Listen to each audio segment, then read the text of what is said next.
প্রাচীন ইতিহাস এবং নিষ্ঠা ভরে ৬০০ বছরেরও বেশি দিন থেকে শান্তিপুর জজ পণ্ডিত বাড়িতে পূজিত হয়ে আসছেন দেবী দুর্গা।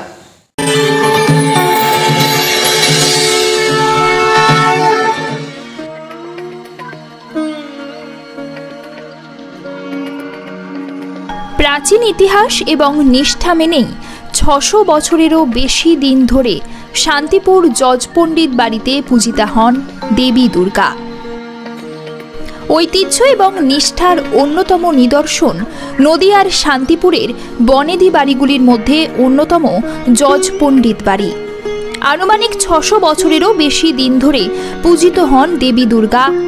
আগে গয়ায় ছিল এই পরিবারের পীতম্বর চ্যাটার্জির জমিদারি। তারপর সেখান থেকে নদিয়ার শান্তিপুরে আসার পর আবারও পুজো চলতে থাকে, যদিও তাদের এই জমিদারি পরবর্তীতে আর থাকে না। তবে জমিদারি না থাকলেও আজও রীতিনীতি মেনে এবং নিষ্ঠার সাথে পূজিতা হন দেবী দুর্গা। দেবী এখানে পূজিতা হন তন্ত্রমতে। তবে এই পুজোর বিশেষত্ব হলো এই পুজোয় দেবী একাই পূজিতা হন। আগে পুজোয় ১০৮টি মহিষ বলি দেওয়া হতো, তবে বর্তমানে মহিষ বলি আর দেওয়া হয় না।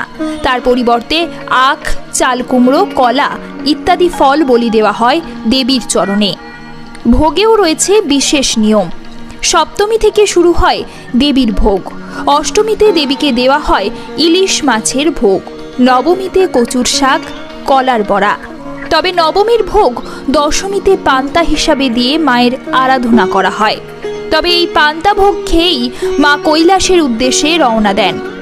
বাড়ির সদস্যা সঞ্চারী শাস্ত্রী জানান, আগে পুজোয় বেলজিয়াম ফানুসের আলোয় দেবী মূর্তি পূজিতা হতেন। তবে পরবর্তীকালে সেই ফানুস চুরি হওয়ার পর বর্তমানে ইলেকট্রিক আলো ব্যবহার করা হয় পুজোয়। যদিও বাড়ির মাতৃমূর্তি যে বেদিতে পূজিতা হন সেটি পঞ্চমুণ্ডির আসন। কালের নিয়মে সেই বেদি ক্ষতিগ্রস্ত হলে সেটি ঠিক করার জন্য একজনকে বরাত দেওয়া হলে তিনি মাটি খুঁড়তে গিয়েই মৃত্যুবরণ করেন। তবে দেবী এই বাড়িতে জাগ্রত, এমনটাও জানান সঞ্চারী দেবী।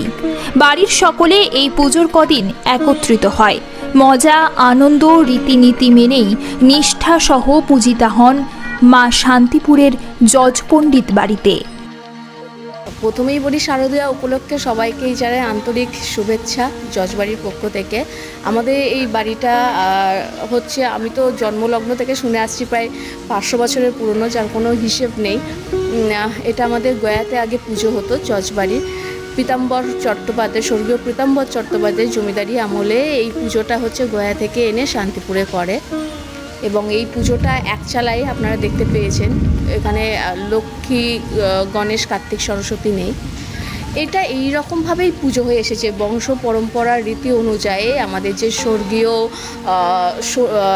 ছিল অজিত পাল, তার মানে উত্তরাধিকারী যারা আসছেন পরপর করে আসছেন, এই একচালাতেই কিন্তু আমাদের ঠাকুরটা হয়ে এসেছে। পুজোর বিশেষত্ব বলতে এটা যেরকম একটা শুনলেন, সেরকম আমাদের হচ্ছে এই পুজোটা হয় পঞ্চমুণ্ডি বেদির ওপরে। হ্যাঁ, একদম তন্ত্রমতে পুজো হয়। এবং এই যে বেদিটা একটা সময় আমরা ভেবেছিলাম যে মার্বেল দিয়ে বাঁধাবো, তো মার্বেল দিয়ে যে মিস্ত্রি এসেছিলো, খুঁড়তে এসেছিলো, সেই মিস্ত্রি যেই পঞ্চমুণ্ডির বেদিটা খুঁড়তে গিয়েছিল উনি এক্সপায়ার করে যান আর কি।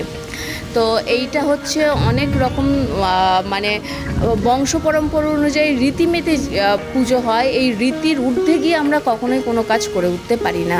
বিশেষত্ব বলতে, আগে তো ধরুন এই পুজোতে আমাদের ১০৮টা বলি হতো, সেই বলিটা এই মুহূর্তে হয় না।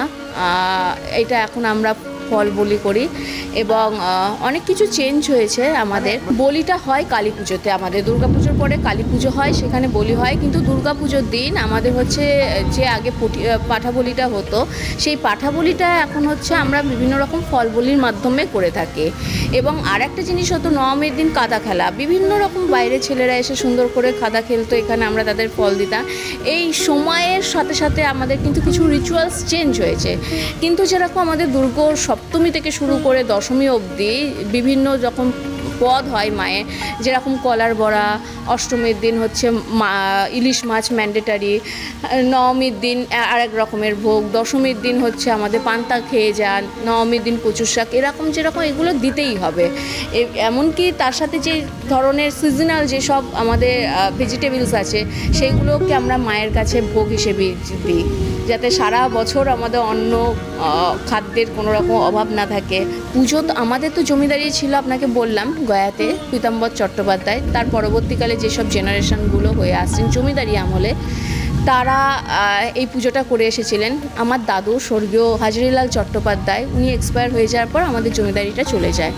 তারপর থেকে হচ্ছে আমাদের বাড়ি আমরা মানে হাজারীলাল চট্টোপাধ্যায় উত্তরসূরিরা এবং বাড়ির আদার্স মেম্বাররা প্রত্যেকে এখানে কন্ট্রিবিউশন, এখানে এক হয়ে এই পুজোটাকে আমরা এগিয়ে নিয়ে যাওয়ার প্রাণপণ চেষ্টা করে থাকছি।